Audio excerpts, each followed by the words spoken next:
ഹിജറ 470 ജീലാൻ എന്ന ദേശത്ത് ജനിച്ച മഹാനുഭാവൻ ഹിജറ 561 അഥവാ 91ാമത്തെ വയസ്സിലാണ് ഈ ലോകത്തുനിന്ന് ഇവിടെ പറയുന്നത്. ജീവിതം മുഴുവനും ഒരു കറാഹത്ത് പോലും ചെയ്യാതെ സംശുദ്ധമായ ജീവിതം നയിച്ച ആളായി. ഞാൻ മുമ്പ് സൂചിപ്പിച്ചിട്ടുള്ളതാണ് പ്രഭാഷണങ്ങളിലൂടെ, അതുകൊണ്ട് ഞാൻ അതിലേക്ക് കൂടുതൽ കടക്കുന്നില്ല. മൊയ്തീൻ ഷെയ്ഖിനെ കുറിച്ച് തന്നെ ധാരാളം പറഞ്ഞിട്ടുണ്ട്. 18ാമത്തെ വയസ്സിൽ ബഗ്ദാദിന്റെ മണ്ണിലേക്ക് പോയി ഇൽമ പഠിക്കാൻ പോയി. 33 വർഷം ഇൽമ പഠിച്ച് എല്ലാ ഫന്നും പഠിച്ച് ഇൽമിൽ അങ്ങേയറ്റം അഗാധ ജ്ഞാനം നേടിയ മഹാനാണ് ബഹുമാനപ്പെട്ട മുഹീദ്ദീൻ ഷെയ്ഖ് റളിയല്ലാഹു അൻഹു. 33 വർഷം ഇൽമ പഠിച്ചത്, 5-8 വർഷം ഇൽമ പഠിച്ച ടീമല്ല, 33 വർഷം. അത് പഠിക്കുക തന്നെയാണ്, വേറെ പരിപാടിയൊന്നുമില്ല, കളിയും ചിരിയൊന്നുമില്ല, രാവും പകലും പഠിക്കുക. ഉസ്താദുമാർ ഒരുപാട് പേരുണ്ട്.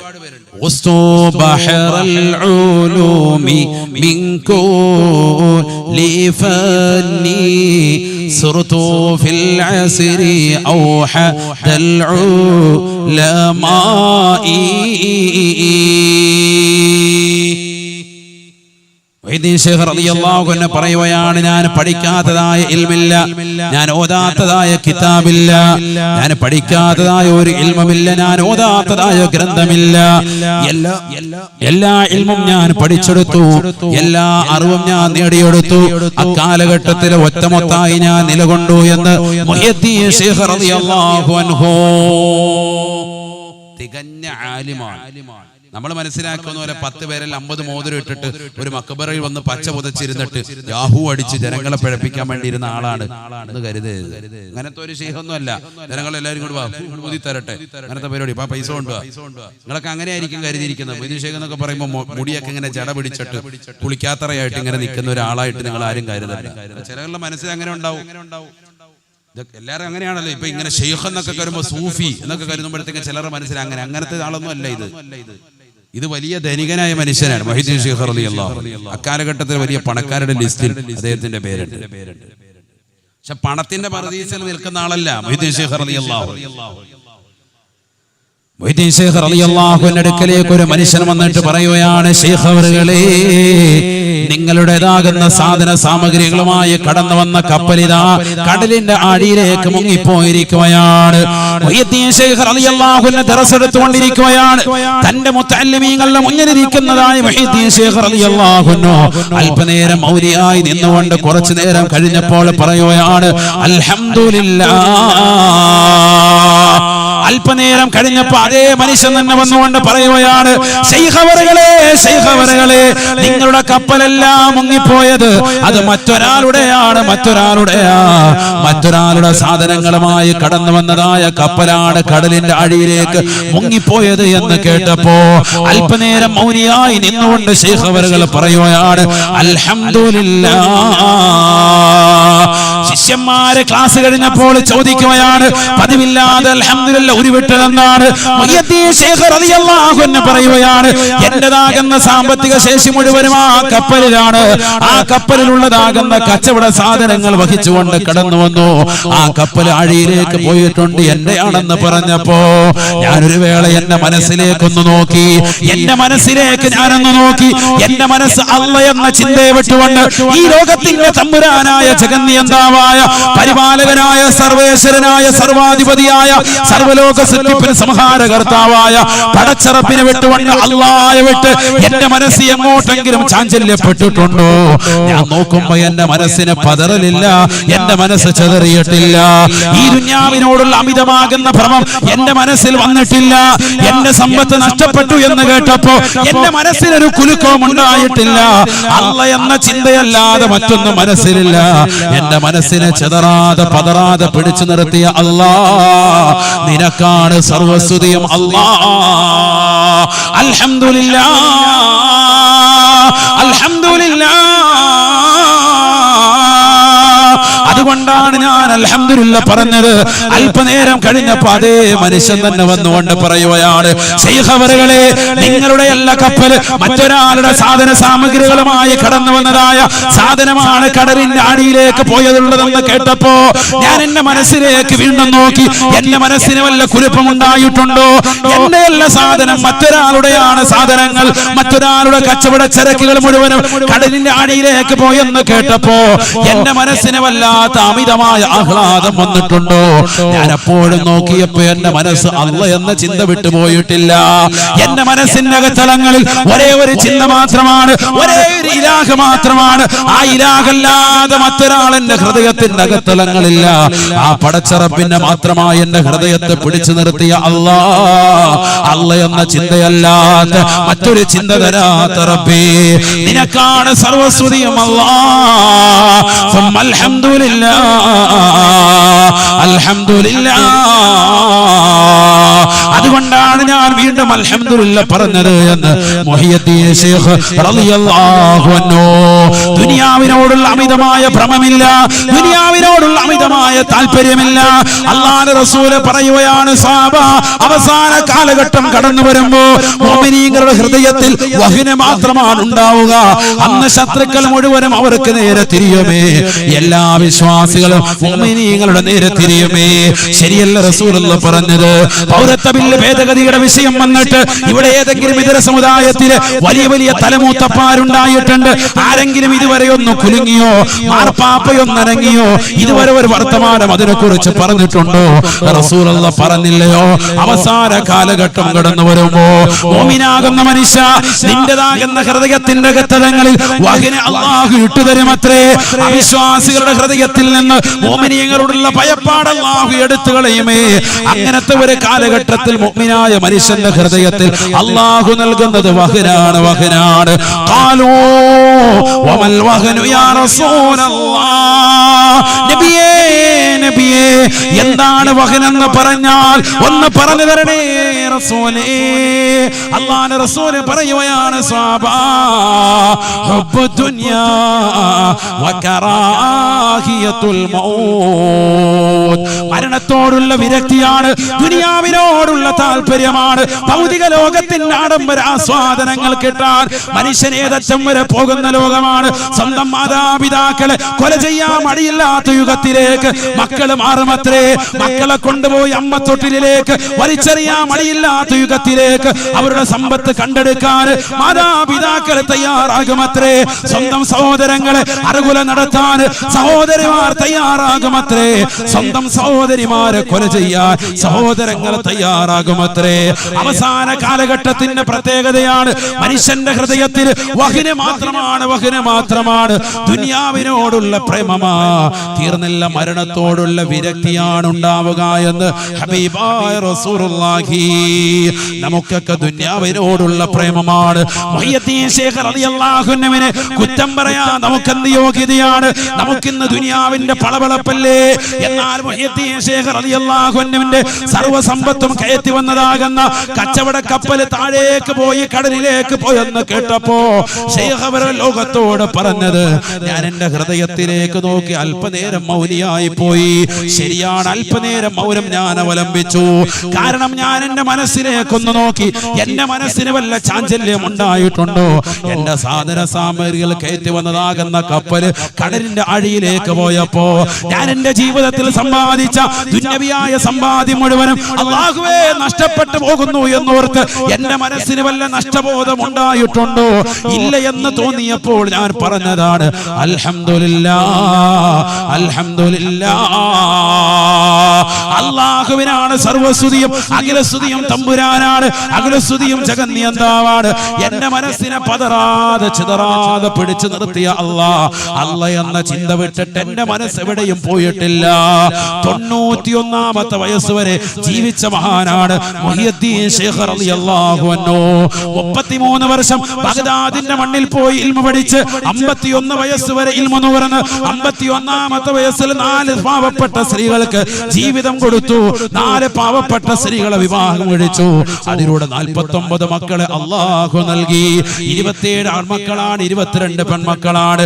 27 ആൺമക്കളിൽ 14 ആൺമക്കളും ചെറുപ്പത്തിലെ മരണപ്പെട്ടു പോയി.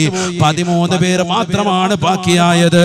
22 മക്കളിൽ 22 പെൺമക്കളിൽ 21 ചെറുപ്പത്തിലെ മരണപ്പെട്ടു പോയി. ഒരൊറ്റ പെൺകുട്ടി മാത്രമാണ് ജീവിച്ചിരുന്നത്. അഥവാ 49 മക്കളിൽ 35 മക്കളും ചെറുപ്പത്തിലെ മരണപ്പെട്ടു പോയി. അള്ളയെ ചിന്തിച്ചുകൊണ്ട് കഴിഞ്ഞതുകൊണ്ട് മക്കൾ മരണപ്പെടുമ്പോഴും അൽഹംദുലില്ലാഹ് അല്ലാഹുവിന് സർവസ്തുതിയുമെന്ന് പറയാൻ മുഹിയുദ്ദീൻ ശൈഖ് റളിയല്ലാഹു അൻഹു കഴിഞ്ഞവത്രേ. ചെറുപ്പത്തിലെ മരണപ്പെട്ടു പോയ മക്കളാണ് 35. ബാക്കി 14 മക്കളാണ് ശൈഖ് അവറുകൾക്ക് ബാക്കിയായി വലുതായി നിലകൊണ്ടത്. 49 മക്കളിൽ 35 പേരും ചെറുപ്പത്തിലെ മരണപ്പെട്ടു പോയി. അപ്പോഴൊക്കെ സഹിച്ചും ക്ഷമിച്ചും നിലകൊണ്ടു, ക്ഷമ അവലംബിച്ചു മുഹീദ്ദീൻ ശൈഖ് റളിയല്ലാഹു അൻഹു. ഇത് ചെറിയൊരു ബുദ്ധിമുട്ടുണ്ടായുള്ളൂ. മകനൊന്ന് പന്ത് കളിച്ചപ്പോൾ കാലൊന്ന് ചെറുതായിട്ട് പഠിച്ചവനെ നമുക്ക് മാത്രം ഇത് എന്നിട്ടുള്ള നെഞ്ചത്തടിയ. അല്ലാഹു നമ്മളെ കാക്കട്ടെ. സഹിക്കാനും ക്ഷമിക്കാനും പൊറുക്കാനും നമ്മൾ തയ്യാറല്ല. എന്തെങ്കിലും ബുദ്ധിമുട്ടുണ്ടാകുമ്പോൾ വാവിട്ട് നിലവിളിക്കുക. ക്ഷമിക്കണം, നമ്മൾ സഹിക്കണം. അല്ലാഹു തൗഫീഖ് നൽകട്ടെ. വിഷമങ്ങളൊക്കെ സഹിക്കാൻ തയ്യാറാണ് നമ്മൾ. ليس منا من ضرب الخدود وشق الجيوب. പോക്കറ്റ് വലിച്ചു കയറുകയും കവളത്തടിച്ചുകൊണ്ട് വിലപിക്കുകയും ചെയ്യുന്നവർ, ദുരിതങ്ങൾ വരുമ്പോ വിപത്തുകൾ വരുമ്പോ പോക്കറ്റ് വലിച്ചു കയറുകയും കവളത്തടിക്കുകയും ചെയ്യുന്നവർ നമ്മളിൽ പെട്ടവനല്ല, മുസ്ലിമിന്റെ ശൈലിയല്ല എന്ന് ഹബീബായ റസൂലുള്ളാഹി. അതുകൊണ്ട് മുഹീദ്ദീൻ ശൈഖിനെ നമ്മൾ വിമർശിക്കാൻ നിൽക്കണ്ട. ഇതിനൊന്നും ആളായിട്ടില്ല, ആദ്യം മനസ്സിലാക്കും. നീ മനസ്സിലാക്കിയതുപോലെ കള്ള ഔലിയ അല്ല മുഹീദ്ദീൻ ശൈഖ് റളിയല്ലാഹു അൻഹു. 33 വർഷം ഇൽമു പഠിച്ചിട്ട് 51ാമത്തെ വയസ്സ് മുതൽ പിന്നീടുള്ള 40 വർഷം ദീനി പ്രബോധന മേഖലകളിൽ നിലകൊണ്ട വ്യക്തിയാണ്. ദീനിനെ സജീവമാക്കിയ വ്യക്തിയാണ്. അതുകൊണ്ടാണ് അദ്ദേഹത്തെ മുഹിയുദ്ദീൻ എന്ന് കാലം വിളിച്ചത്, ദീനിനെ ജീവിപ്പിച്ച വ്യക്തി എന്ന് വിളിച്ചത്. 40 വർഷം ദീനി പ്രബോധന മേഖലകൾ നിലകൊണ്ടു, ദീൻ പഠിപ്പിച്ചു കൊടുക്കാണ് ജനങ്ങൾക്ക്. മുദർരിസാൻ, തദ്രീസിന്റെ മേഖലകൾ നിലകൊണ്ടു. 40 വർഷം കൂടെ കഴിഞ്ഞപ്പോൾ എത്രയായി?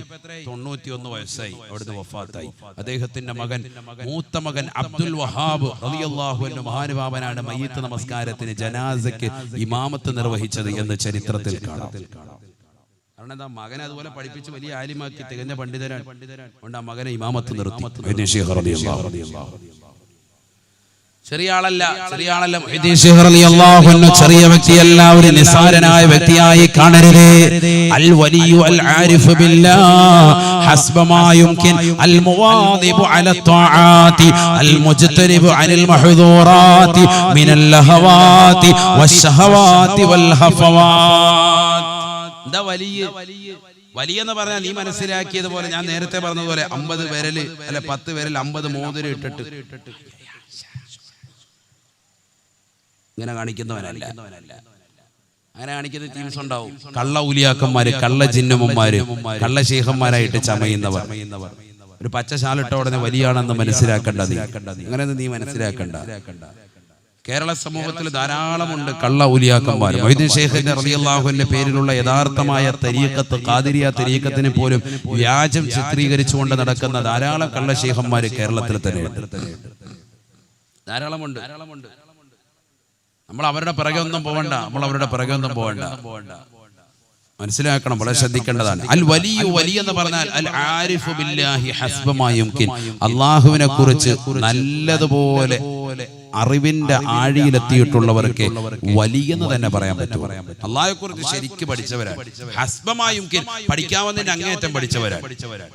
അല്ലാതെ ഒരു മസല ചോദിച്ച് ഇപ്പോൾ വരാന്ന് പറഞ്ഞ ടോയ്ലറ്റിൽ പോയിരുന്ന ഉസ്താദിനെ മെസ്സേജ് അയച്ച് വാട്സാപ്പിൽ മറുപടി കിട്ടിയതിനു ശേഷം ഇറങ്ങി വന്ന് 10 കൊടുക്കുന്നവരല്ല. അവനൊന്നും വലിയെന്ന് പറഞ്ഞാൽ മസല ചോദിച്ചാൽ മദ്ഹബിന്റെ വീക്ഷണത്തിൽ കൃത്യമായ മറുപടി നിർവഹിക്കാൻ കഴിയുന്ന വ്യക്തിക്ക് വലിയെന്ന് പറയാൻ പറ്റും. കൃത്യമായ മറുപടി, ഏറ്റവും റാജിഹായി വെച്ച് നല്ല മറുപടി കൊടുക്കാൻ കഴിയുന്നവൻ അതിനെ വലിയാക്കാവുള്ളൂ. നല്ല അറിവുണ്ടാവണം. അറിവുള്ള ആളുകളെ വലിയാവുള്ളൂ. അല്ലാതെ ചുമ്മാ വസ്ത്രവിധാനത്തിനും കോലം കെട്ടലും കണ്ടിട്ട് അവരുടെ പുറകെ പോകണ്ട. മനസ്സിലായിക്കോ, ഞാനിത് പറയുന്നത് വളരെ ശ്രദ്ധിക്കുക. സ്ത്രീകളുള്ളത് കൊണ്ടാണ് ഇത് ഗൗരവത്തിൽ പറയുന്നത്. സ്ത്രീകളാണ് ഈ വിഷയത്തിൽ നല്ലതുപോലെ അറിവ് നേടേണ്ടവർ. കാണുന്നവരൊക്കെ പുറകെ കാണുക, അയ്യോ അവിടെ നല്ലൊരു ശൈഖുണ്ട്, അവിടെ ഒരു ജിന്നുമ്മ ഉണ്ട്, എന്ത് പറഞ്ഞാലും റെഡിയാക്കി തരും, അവിടെ പോയാൽ മതി. അല്ലാഹു നമ്മളെ കാക്കട്ടെ. കാശ് മുഴുവൻ വലിച്ചിട്ട് അവസാനം ഇടാൻ ഡ്രസ്സ് പോലും ഇല്ലാതെ ഇറക്കി വിടും. അങ്ങനത്തെ ടീംസ് ആയിരിക്കുന്നത്. മൊത്തം ആത്മീയ ചൂഷണമാണ്. മനസ്സിലാക്കണം. നമ്മൾ ഈ കള്ള ഔലിയാക്കളുടെ പിറകെ ഒന്നും പോകണ്ട. നമുക്ക് അള്ളാഹുവിന്റെ ഔലിയാക്കൾ അള്ളാഹു സുബ്ഹാനഹു വ തആല നേരിട്ട് കാണിച്ചു തന്നിട്ടുണ്ട്. കരുനാഗപ്പള്ളി ശൈഖന്മാർ അല്ലേ? അതിനപ്പുറത്തേക്ക് ഇനി ഒരു വലിയനെ നമുക്ക് കരുനാഗപ്പള്ളിക്കാർക്ക് വേണ്ട. ഏറ്റവും വലിയ വിലായത്തിന്റെ മർത്തബയിലുള്ളവരാണ്. അവരേറ്റവും വലിയ സമുന്നതമായ വ്യക്തിത്വങ്ങളാണെന്നുള്ളതിന് ഏറ്റവും വലിയ തെളിവാണ് താജ്മഹൽ പോലെ ഉയർന്നു നിൽക്കുന്ന മനോഹരമായ ഒരു ഗേഹം, അള്ളാഹുവിന്റെ ഭവനം എന്നുള്ളത്. അള്ളാഹുവിന്റെ മഹത്തുക്കളാകുന്ന ഔലിയാക്കളുടെ മനോഹരമായ കൂടാരത്തിന് കീഴിൽ അള്ളാഹു ഒരുമിച്ച് അറിയപ്പെടണമെന്ന് ആഗ്രഹിക്കാത്തവരാണവർ. പക്ഷെ അള്ളാഹു അവരെ അറിയിച്ചു കൊടുക്കാണ് ജനങ്ങൾക്ക്. അവർ നിസ്സാരക്കാരല്ല. നമ്മൾ മാത്രമല്ല, ലോകത്തിന്റെ വിവിധ ഭാഗങ്ങളിൽ നിന്ന് പല ദേശങ്ങളും അവിടെ വന്ന് സിയാറത്ത് ചെയ്ത് പോവാൻ. അവർ നിസ്സാരക്കാരല്ല. പക്ഷെ പോകേണ്ടത് കോലത്തിൽ പോകണം. അവരെ സ്ത്രീകൾ ഇടകലരുന്നുണ്ടല്ലോ ഉസ്താദെ, അതിനോട് പറയണ്ട. നമ്മൾ പലവട്ടവും പറഞ്ഞിട്ടുള്ളതാ, ഇടകലരാൻ പാടില്ല, മാന്യമായ രീതിയിൽ പോകണം, മാന്യമായ വസ്ത്രം ധരിച്ചു പോകണം. സ്ത്രീകൾ പോയി നിൽക്കേണ്ട രീതിയുണ്ട്. അവർ ശരീരം മുഴുവനും മറക്കണം, ശരീരത്തിന്റെ നഗ്നതകൾ മുഴുവൻ മറച്ചിട്ട് വേണം പോകാൻ. ഇതൊക്കെ ഇസ്ലാമികമായ മാനമാണ്. അതങ്ങനെ തന്നെ ശ്രദ്ധിച്ചപ്പോ അത് ശ്രദ്ധിച്ചോ. പുരുഷന്മാരുമായിട്ട് ഇടകലരാൻ പാടില്ല. അതൊക്കെ വളരെ ഗൗരവത്തിൽ ശ്രദ്ധിക്കേണ്ട വിഷയമാണ്. വളരെ ഗൗരവത്തിൽ ശ്രദ്ധിക്കേണ്ട വിഷയം, നിസ്സാര വിഷയമല്ല. കാരണം എന്തുകൊണ്ട്? ആ ഇടകലർച്ച കൊണ്ട് ശൈഖുകളുടെ മുന്നിലൊക്കെ വന്നിട്ട് ചില ആളുകൾ എന്നിട്ട് സെൽഫി, പള്ളി ഉൾപ്പെടെ സെൽഫി എടുത്ത് കെട്ടിട്ട് പോകുന്നവരുണ്ട്. പെണ്ണുങ്ങൾ ഉൾപ്പെടെ ദാമ്പത്യ വല്ലരിയിലേക്ക് കടന്നു വന്നിട്ട് ആദ്യത്തെ സെൽഫി ശൈഖുകളുടെ മുന്നിൽ നിന്നായിക്കോട്ടെ. പരിപാടി അതാ, രണ്ടുപേരും കൂടെ അവിടെ വന്നിട്ട് തിണ്ണെ കയറി എന്നിട്ട് ഉസ്താദിന്റെ റൂം തീർച്ചയായിട്ടും സെൽഫി എടുത്തു വെക്കുക. ആ പരിപാടിയൊന്നും വേണ്ട. അതൊക്കെ അദബ് കേടാണ്, ഗുരുത്തക്കേടാണ്. അള്ളാഹു നമ്മളെ കാത്തിരക്ഷിക്കട്ടെ. അവിടെ നമ്മൾ പൊതുവായിട്ടുള്ള ഒരു കാഴ്ചവസ്തുവായിട്ട് നിൽക്കാൻ പാടില്ല. അതോടുകൂടിയും ഗുരുത്വത്തോടുകൂടിയും ചെയ്താൽ ഇതിനൊക്കെ ഭവ്യതയുണ്ട്. നമ്മളിപ്പോ ഈ വാതിലിന്റെ സദസ്സിലേക്ക് വന്നു. ഇവിടുന്ന് തിരിച്ചു പോകുമ്പോഴും വരുമ്പോഴും ഒക്കെ അന്യ സ്ത്രീകളുമായിട്ട് ഇടകലരാനാണ് നിന്റെ മനസ്സിന്റെ ഭാഗമെങ്കിൽ നിയ്യത്ത് തെറ്റിപ്പോയി. അവിടെ പോയ 10 പെണ്ണുങ്ങളെ കാണാം, റാഹത്താണ്, വെളിയിൽ നിന്നാ മതി, മാല മറക്കപ്പുറത്ത് നിന്നാ മതി എന്നുള്ള ലക്ഷ്യമാണ് നിന്റെ മനസ്സിലേക്ക്. നിയ്യത്ത് തെറ്റി. അള്ളാഹു നമ്മളെ കാക്കട്ടെ. നല്ല നിയ്യത്തിലാണ് പോകുന്നത് നിന്റെ അമല് എങ്കിലും ഇൻഷാ അല്ലാഹു കബൂലാക്കും. നിസ്സാര കാര്യമല്ല ഇത്. ചെയ്താൽ വർണ്ണമായ പ്രതിഫലം, ചെയ്യേണ്ടതുപോലെ ചെയ്താൽ. നല്ല വസ്ത്രം ധരിച്ച് അത്തറൊക്കെ തേച്ച് കുളിച്ച് വൃത്തിയായി ശുദ്ധിയുള്ള സമയത്ത് സ്ത്രീകൾ റാഹത്തായ നിലയിലാണ് പോകുന്നത്. അന്യപുരുഷന്മാരൊന്നും ഇടകലരാതെയാണ് പോകുന്നത്. അത് തന്നെ മുസ്ലിം സ്ത്രീകൾ ഒന്നിലധികം ഉണ്ട് എങ്കിൽ, അല്ലെങ്കിൽ സ്വന്തം ഭർത്താവോ അല്ലെങ്കിൽ അതുപോലെ മഹറമായ ആളുകളുണ്ടെങ്കിൽ മാത്രമേ എവിടെയും യാത്ര അനുവദിക്കുന്നുള്ളൂ. ശുദ്ധ ഇസ്ലാം. അള്ളാഹു മനസ്സിലാക്കി അമൽ ചെയ്യാൻ തൗഫീഖ് നൽകട്ടെ. അള്ളാഹു തൗഫീഖ് നൽകട്ടെ. ലക്ഷ്യങ്ങൾ അള്ളാഹു നിറവേറ്റി തരട്ടെ. 4ാമത്തെ ഘട്ടത്തെ പറ്റി റസൂലുള്ളാഹി പറയുകയാണ്, ആലമുൽ ഹശ്റാണ്, ആലമുൽ ഹശ്റാണ്. ഞാൻ വേഗം നിർത്താം ഇൻഷാ അല്ലാഹ്. എനിക്കൊരു പ്രശ്നമുണ്ട്, വാദ് പറയാൻ തുടങ്ങിയാൽ പിന്നെ 4-5 മണിക്കൂറൊക്കെ അങ്ങ് പറയും. അങ്ങനെ ഒരു പ്രശ്നമുണ്ട്. അത് വലിയൊരു വിഷയമാണ്. എപ്പോഴും ചിന്തിക്കും കയറുമ്പോൾ അരമണിക്കൂർ പറഞ്ഞിട്ട് നിർത്തണോന്ന്. താച്ചേമുക്കിൽ കണ്ടില്ലേ, വാല് പറഞ്ഞിട്ട് അവസാനം കഴിഞ്ഞപ്പോൾ 2:30. ഞാൻ വീട്ടിലെത്തിയപ്പോഴത്തേക്കും സുബൈ ബാങ്ക് വിളിച്ചു. നിങ്ങൾ പിന്നെ സുബൈ നിസ്കരിച്ചോന്നുള്ളത് അന്വേഷിക്കേണ്ടിയിരിക്കും. ഉറയും കാണും. ഈ സദസ്സൊക്കെ എന്തിനാ ഇങ്ങനെ നടത്തുന്നത് എന്ന് ചോദിക്കുന്നവർക്കുള്ള ഏറ്റവും വലിയ മറുപടി അതാണ്. മാറാവ്യാധികളിൽ നിന്ന് സംരക്ഷണം അള്ളാഹു നമുക്ക്, അള്ളാഹുവിന്റെ ഔലിയാക്കളെ സ്മരിച്ച് അള്ളാഹു നമ്മളെ കബൂലാക്കുമാറാവട്ടെ. അപ്പൊ 4ാമത്തെ ഘട്ടം അതാണ്, ആലമുൽ ഹശ്ർ, മഹ്ശറയാണെന്ന് സയ്യിദുനാ റസൂലുള്ളാഹി. 4ാമത്തെ ഘട്ടം മഹ്ശറയാണ്. മഹ്ശറ എന്ന് പറയുന്നത് നമ്മൾ മനസ്സിലാക്കിയതുപോലെ പെട്ടെന്നങ്ങ് കഴിയും ഒന്ന് കരുതണ്ട. മഹ്ശറ എന്തുകൊണ്ടാണ് അത് ലോകമായത്? അതൊരു വിചാരണയുടെ ഘട്ടം. അത് ലോകമാകാൻ കാരണം അവിടുത്തെ ഒരു ദിവസം എന്ന് പറയുന്നത് ഈ ദുനിയാവിലെ 50,000 വർഷമാണെന്ന് വിശുദ്ധമായ ഖുർആൻ. അവിടുത്തെ ഒരു ദിവസം ദുനിയാവിലെ 50,000 വർഷം, അത്രേ ഉള്ളൂ. പെട്ടെന്ന് കഴിയും. ഖുർആൻ പറഞ്ഞാണ് സൂറത്തുൽ മആരിജ്, ബിസ്മില്ലാഹിർ റഹ്മാനിർ റഹീം, സഅല സായിലുൻ ബിഅദാബിൻ വാഖിഅ ലിൽ കാഫിരീന ലൈസ ലഹു ദാഫിഅ മിനല്ലാഹി ദിൽ മആരിജ് تعرج الملائكة والروح إليه في يوم كان مقداره 50,000 سنة فاصبر صبرا جميلا في يوم كان مقداره 50,000 سنة.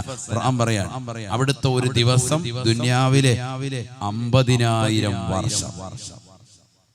എത്ര നാളത്തെ വിചാരണ പറയാൻ അങ്ങോട്ട് ചെന്നത്? എത്ര നാളത്തെയാണ്? ആകെ 100 കൊല്ലം ജീവിച്ച്, അങ്ങനെ കരുതി അത്ര ആയുസ്. അള്ളാഹു നമുക്ക് അവന്റെ ത്വാഅത്തിലായി ദീർഘായുസ്സ് നസീബാക്കട്ടെ. ഈ 100 വർഷത്തെ വിചാരണ പറയാനാണ് മഹ്ശറിൽ പോയി നിൽക്കുന്നത്. അവിടുത്തെ ഒരു ദിവസം 50,000 വർഷം. നഊദു ബില്ലാഹ്, അല്ലാഹു നമ്മളെ കാക്കട്ടെ. ഓരോ ഘട്ടങ്ങൾ നമ്മൾ മനസ്സിലാക്കണം. ഇത് നിസ്സാരമല്ല. ഇവിടെ ദുനിയാവിൽ നീ കളിച്ചും രസിച്ചൊക്കെ പോകുമ്പോ നീ മനസ്സിലാക്കി നീ മഹ്ശറിൽ പോകാനുള്ളവനാണ്, വിചാരണ നേരിടേണ്ടവനാണ്. എന്താണ് മഹ്ശറ? ചെറുതല്ല.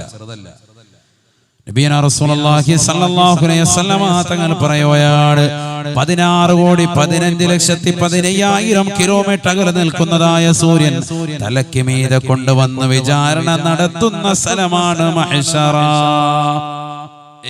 മഹ്ശറ എന്ന് പറഞ്ഞാൽ സൂര്യനെ തലയ്ക്ക് മീതെ കൊണ്ടുവരും. നരകത്തെ മുന്നിൽ കൊണ്ടുവന്ന് നിർത്തിയിട്ടാണ് വിചാരണ നടത്തുക. നരകത്തെ മുന്നിൽ കൊണ്ടുവരും. ചെറിയതല്ല. നരകത്തിന്റെ ചൂട് പറയേണ്ടതില്ലല്ലോ, സൂര്യന്റെ ചൂട് പറയേണ്ടതില്ലല്ലോ. ചുട്ടുപൊഴുത്ത് നിൽക്കാണ്. അങ്ങനെയാണ് നീ വിചാരണ നടക്കുക. ചെറിയ രംഗമല്ല. അതല്ലേ റസൂലുള്ളാഹി പറഞ്ഞത്, വമിൻഹും മൻ യൽജിമുഹുൽ അറഖു ഇൽജാമ. ചിലരുടെ കണങ്കാല് വരെ വിയർപ്പിൽ, ചിലരുടെ മുട്ടുകാല് വരെ വിയർപ്പിൽ, ചിലരുടെ അര വരെ വിയർപ്പിൽ, ചിലരുടെ തോള് വരെ വിയർപ്പിൽ, ചിലർ വിയർപ്പിൽ അങ്ങ് മുങ്ങിക്കുളിക്കുമെന്ന് സയ്യിദുനാ റസൂലുള്ളാഹി.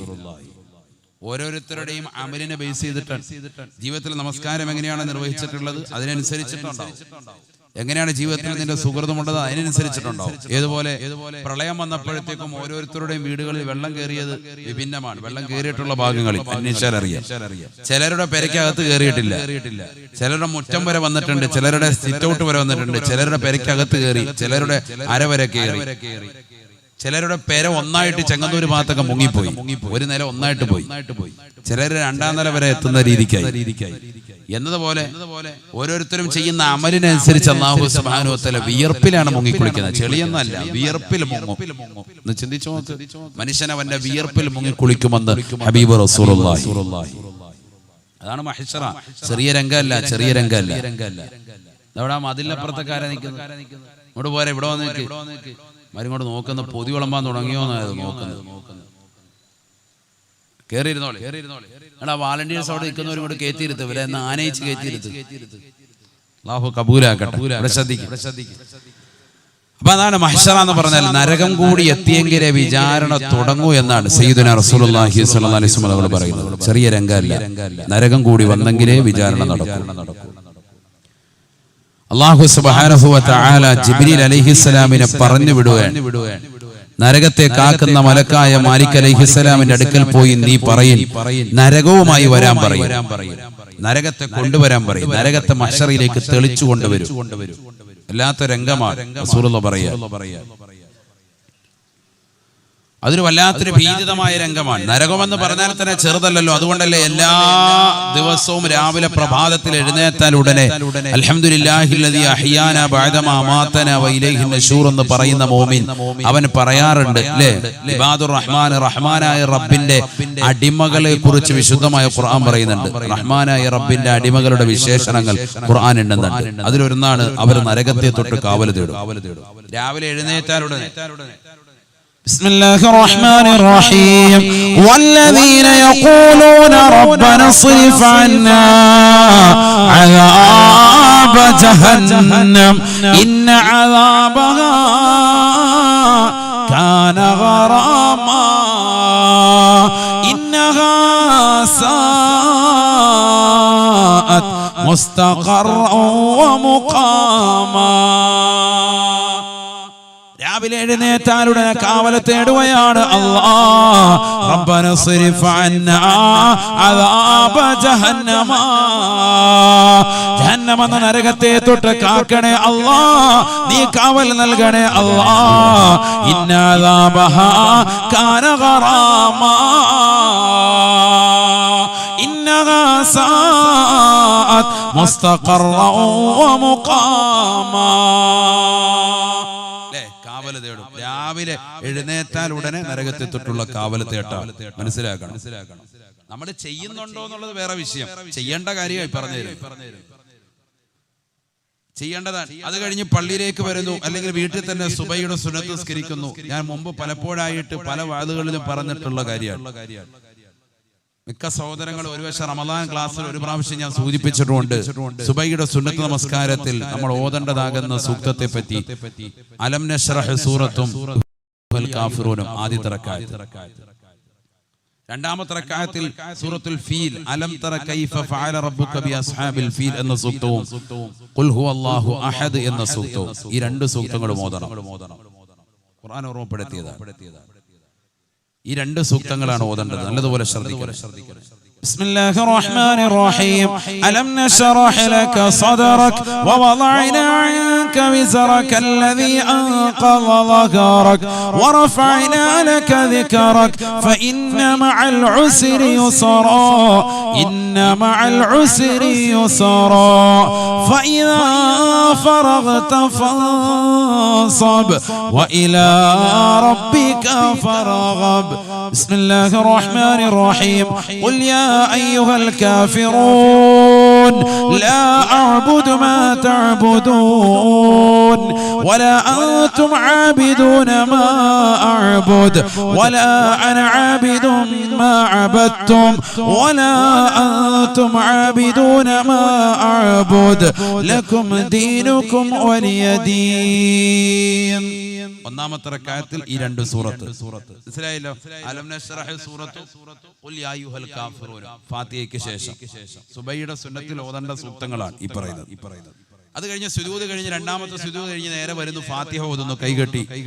ഫാത്തിഹയ്ക്ക് ശേഷം വീണ്ടും രണ്ട് സൂറത്ത്. ബിസ്മില്ലാഹിർ റഹ്മാനിർ റഹീം അലം തറ കൈഫ ഫഅല റബ്ബുക ബിഅസ്ഹാബിൽ ഫീൽ അലം യജ്അൽ കൈദഹും ഫീ തദ്ലീൽ വഅർസല അലൈഹിം طيرا അബാബീൽ തർമീഹിം بحجارة من سجيل فجعلهم كعصف مأكول بسم الله الرحمن الرحيم قل هو الله أحد الله الصمد لم يلد ولم يولد ولم يكن له كفوا أحد. ഈ രണ്ട് സൂറത്ത് ഇത് നിത്യമാക്കണം. ഇത് നിത്യമാക്കിയാൽ എന്താ കിട്ടുന്ന നേട്ടം? സുബൈയുടെ സുന്നത്ത് നമസ്കാരത്തിൽ ആരെങ്കിലും ഈ രണ്ട് സൂക്തങ്ങൾ ഓതി നമസ്കരിച്ചാൽ റസൂലുള്ളാഹി പറയുന്നു അവൻ അന്നത്തെ ദിവസം ഒരു ബുദ്ധിമുട്ടോ ഒരു വേദനയോ വേദനാജനകമാകുന്ന ഒരു പ്രയാസകരമാകുന്ന എന്തെങ്കിലും കേൾക്കേണ്ട അവസ്ഥയോ ഉണ്ടാവൂല. എല്ലാ ബുദ്ധിമുട്ടുകളും സംരക്ഷണം ഉണ്ടാവും. അല്ലാഹു തൗഫീഖ് തരട്ടെ. രാവിലെ സുബൈയുടെ സുന്നത്ത് സുബൈക്ക് ബാങ്ക് വിളിച്ചു കഴിഞ്ഞ് ഫർളിന് മുമ്പുള്ള 2 റക്അത്ത് സുന്നത്തിനെ പറ്റിയാണ് ഈ പറയുന്നത്. സുബൈയുടെ 2 റക്അത്ത് സുന്നത്ത്. റവാത്തിബ് സുന്നത്തുകൾ നമുക്കറിയാം. ഫർള് നമസ്കാരങ്ങൾക്ക് മുമ്പും ശേഷവുമുള്ള സുന്നത്തുകൾക്കാണ് എന്ത് പറയുക? റവാത്തിബ് സുന്നത്ത് എന്ന് പറയുക. അങ്ങനത്തെ റവാത്തിബ് സുന്നത്തുകൾ വെച്ച് ഏറ്റവും ശ്രേഷ്ഠമായ സുന്നത്ത് നമസ്കാരമാണ് ഏത് സുബഹിക്ക് ഈ 2 റക്അത്ത് സുന്നത്ത് നമസ്കാരം. കളയാൻ പാടില്ല ഒരിക്കലും. വളരെ ശ്രേഷ്ഠമായ സുന്നത്താണ്. ഇത് കേൾക്കുന്നവരിൽ പകുതി ചിലപ്പോൾ അങ്ങനത്തെ ആയിരിക്കും. സുബഹി കരിച്ചിട്ട് വർഷങ്ങളായി, റമളാനിൽ കരിച്ച എന്നാണ് തൈക്കാവിലൊന്ന് പോയത്. അങ്ങനത്തെ തീമത്സനോട് പറഞ്ഞിട്ട് കാര്യമില്ല. സുബഹി നിസ്കരിക്കാത്ത താത്താട് വാല് പറഞ്ഞിട്ട് വല്ല കാര്യമുണ്ടോ? സുബഹിയുടെ സുന്നത്തിനെ പറ്റി വാല് പറഞ്ഞിട്ട് എന്ത് സുബഹിയുടെ സുന്നത്ത്? അതുകൊണ്ട് കാര്യമില്ല. സുബഹിയുടെ സുന്നത്ത് നിസ്കാരം വളരെ ശ്രേഷ്ഠതയാണ്. അല്ലാഹു തൗഫീഖ് നൽകട്ടെ. قال رسول الله صلى الله عليه وسلم من صلى سنتي الصبح بألم ألم لم يجده في ذلك اليوم ألم صدق رسول الله. സുബൈയുടെ 2 റക്അത്ത് സുന്നത്ത് നമസ്കാരം അലം അലം എന്ന് തുടങ്ങുന്ന സൂക്തം കൊണ്ട് ആര് നമസ്കരിച്ചിട്ടുണ്ടോ അന്നത്തെ ദിവസം ഒരു വേദനാജനകമായ ഒന്നും തന്നെ അവൻ ഉണ്ടാവുകയില്ല എന്ന് ഹബീബുനാ ഷഫീഉനാ റസൂലുള്ളാഹി അല്ലാഹു തൗഫീഖ് നൽകട്ടെ. അമലിന് വേണ്ടിയുള്ളതായി പറഞ്ഞത്. നമ്മളൊരു വാദിന് വന്നിട്ട് തിരിച്ചു പോകുമ്പോൾ ജീവിതത്തിൽ അമലിന് എന്തെങ്കിലും കിട്ടണം, അതിനായി പറഞ്ഞു. അല്ലാഹു തൗഫീഖ് തരട്ടെ. എന്നിട്ട് എന്താ വേണ്ടത്? എന്നിട്ട് പിന്നെ തഹജ്ജുദ് നമസ്കരിച്ച ആളുകൾക്ക് ഒരു കടത്തം വലതുവശം ചെരിഞ്ഞ് പറപ്പിച്ചിട്ടുണ്ട് ഹബീബ് റസൂലുള്ളാഹി. തഹജ്ജുദ് നമസ്കരിച്ചവർക്കും ഉണ്ട്, അതല്ലാത്തവർക്കും ഉണ്ട് എന്ന് പണ്ഡിതന്മാര് പറഞ്ഞിട്ട്. അല്ലാത്തവർക്കും ചെയ്യാം. വലതുവശം ചെരിഞ്ഞിട്ട് വലത് കൈ കവിളിത്തടത്തിലേക്ക് ഇങ്ങനെ ചേർത്ത് വെച്ചിട്ട് ഒരു ചെറിയൊരു കടത്തം. അവിടെ കിടന്ന് ഉറങ്ങി 8 മണിയാകുമ്പോൾ എഴുന്നേറ്റ് പോകാനല്ല. ചിലപ്പോൾ അങ്ങനെ ഉണ്ട്, ഒറ്റ ഉറക്കം. ചിലർ അങ്ങനെ ചെയ്യരുത്. നാളെ മുതൽ തൈക്കാവി ചെന്നിട്ട് എല്ലാവരും നീണ്ടു വരുന്ന കടക്കുക. എന്താ പരിപാടി? ഉസ്താദ് പറഞ്ഞായിരുന്നില്ല കടക്കണമെന്ന്. അതുകൊണ്ട് നമ്മൾ തലയണയായിട്ട് വന്നേക്കുക, കാര്യമായിട്ട് കടക്കുക. വേണ്ട, ചെറിയൊരു കടത്തം വലത് കവിളിത്തടത്തിലേക്ക് ഇങ്ങനെ കൈ ചേർത്ത് വെച്ചിട്ട് ഒരു കടത്തം. എന്തിനാ കടക്കുന്നത്? ഒരു ദുആ ചെയ്യണം അവിടെ. എന്താ ദുആ? നരകത്തെത്തിട്ടുള്ള കാവല് തേട്ട. അത് പറയാനാണ് ഞാനിത് പറയുന്നത്. രാവിലെ എഴുന്നേറ്റപ്പോൾ കാവൽ തേടിയതാ നരകത്തെ തൊട്ട്. റബ്ബന സ്രിഫ് അന്നാ അദാബ ജഹന്നം ഇന്ന അദാബഹാ കാന ഗറാമ ഇന്നഹാ സഅത് മുസ്തഖറൻ വമുഖാമ. ദുആ ഇരുന്നതാ. അതിനുശേഷം പള്ളിയിലോട്ട് വന്നു. എന്നിട്ട് അവിടെ സുന്നത്ത് നിസ്കാരം നിർവഹിച്ചു. എന്നിട്ട് വലതുവശം തിരിഞ്ഞ് കടന്നിട്ട് അവിടെയും വീണ്ടും ദ്വാരക്കെ എന്ത് അല്ലാഹുമ്മ بحق جبريل وميكائيل وعزرائيل وحملة العرش ومحمد صلى الله عليه وسلم اللهم أجرني من النار. ജിബ്രീലിന്റെ ബറക്കത്ത് കൊണ്ട്, മീകായിലിന്റെ ബറക്കത്ത് കൊണ്ട്, ഇസ്രാഫീലിന്റെ ബറക്കത്ത് കൊണ്ട്, അസ്റായിലിന്റെ ബറക്കത്ത് കൊണ്ട്, അല്ലാഹുവിന്റെ അർശിനെ വലയം ചെയ്യുന്ന മലായികത്തിന്റെ ബറക്കത്ത് കൊണ്ട്, കാരുണ്യത്തിന്റെ കരസ്പർശം കൊണ്ട് മാലോകരുടെ മനതലങ്ങളെ മദീനയിലേക്ക് മാടി വിളിച്ച ഹബീബ് മുഹമ്മദ് മുസ്തഫ സല്ലല്ലാഹു അലൈഹി വസല്ലമ തങ്ങളുടെ ഹഖ് ജാഗ് ബറക്കത്ത് കൊണ്ട് അല്ലാഹുമ്മ അജ്റിനി മിനന്നാർ അല്ലാഹുമ്മ അജ്റിനി മിനന്നാർ. എന്നെ നീ നരകത്തെ തൊട്ട് കാക്കണേ അല്ലാഹ്, നരകത്തെ തൊട്ട് കാക്കണേ അല്ലാഹ്. 3 പ്രാവശ്യം ഈ ദുആ ആവർത്തിക്കണം. ഏതാ ദുആ? ഇന്ന് എല്ലാവരും ചൊല്ലിക്കുക അല്ലാഹുമ്മ. ഉറക്കെ പറ. ഇതെന്താ മിണ്ടാത്തെ? അല്ലാഹുമ്മ ബിഹഖി ജിബ്രീല وميكائيل وإسرافيل وعزرائيل وحملة العرش ومحمد صلى الله عليه وسلم اللهم أجرني من النار. 3 പ്രാവശ്യം ഈ ദുആ. നരകത്തെ തൊട്ടുള്ള കാവൽ തേട്ടം. നേരം വെളുത്തിട്ടില്ല, അതിനു മുമ്പേ തുടങ്ങി പരിപാടി. എന്നിട്ട് പള്ളിയിൽ പോവാൻ അല്ലേ? സുന്നത്ത് നിസ്കാരം എവിടെ വേണ്ടത്? വീട്ടിൽ. പരമാവധി വീട്ടിൽ നമസ്കരിക്കണം. ഇനി അതല്ല, വീട്ടിൽ നിസ്കരിച്ചു കഴിഞ്ഞാൽ പിന്നെ അവിടെ തന്നെ ഫർദ് നിസ്കരിച്ചിട്ട് മാറി കിടക്കുന്ന ഹൈവാനാണെങ്കിൽ പള്ളി പോകുന്നത് തന്നെ അല്ലേ. ചിലപ്പോൾ വീട്ടിൽ നിസ്കരിക്കാൻ പറഞ്ഞാൽ മുസല്ല വിരിച്ചില്ലേ, ഇവിടെ തന്നെ അടക്കം ചെറിയ ക്ഷീണമുണ്ട്, പിന്നെ അവിടെ തന്നെ അങ്ങ് ചായും. അങ്ങനെ വേണ്ട. അങ്ങനെയാണ് പള്ളിയിൽ തന്നെ വെക്കും. വീടുകളെ നിങ്ങൾ ശ്മശാനമാക്കരുത് എന്ന് സയ്യിദുനാ റസൂലുള്ളാഹി. لا تجعلوا بيوتكم مقابرا لا تجعلوا بيوتكم مقابرا. വീടുകളെ നിങ്ങൾ ശ്മശാനമാക്കരുത്, മൂകമായ അന്തരീക്ഷമാക്കരുത്. വീട്ടിൽ സുന്നത്ത് നമസ്കരിക്കണേ, വീട്ടിൽ വിശുദ്ധമായ ഖുർആൻ പാരായണം ചെയ്യണേ. ഇശാ മഗ്രിബിനിടെ യാസീൻ ഓതിയിരുന്ന ഉമ്മമാരില്ലായിരുന്നല്ലോ, ഇദാഖിയ സൂറത്ത് ഓതിയിരുന്നവരില്ലയോ, സൂറത്തുൽ മുൽക്ക് പാരായണം ചെയ്തവരില്ലയോ, മാലമൗലിദുകൾ പാരായണം ചെയ്തവരില്ലയോ, റാത്തീബുകൾ കൃത്യമായി വീട്ടിൽ പാരായണം ചെയ്തതായ ഉമ്മമാരില്ലയോ. ഇന്ന് സീരിയലിന്റെ ലോകത്താണ്, ഇന്ന് സിനിമയുടെ ലോകത്താണ്. ഇന്ന് അല്ലാഹുവിന്റെ ഔലിയാക്കളെ വേണ്ട, അല്ലാഹുവിന്റെ മഹാരഥന്മാരെ വേണ്ട, എല്ലാം ബിദ്അത്തായി തള്ളിയിരിക്കുകയാ. നഊദു ബില്ലാഹ്. നമ്മുടെ വാപ്പയും അമ്മമാരും കാഫിരീങ്ങളാണോ? അവർ മോശപ്പെട്ട മുശ്രിക്കീങ്ങളാണോ?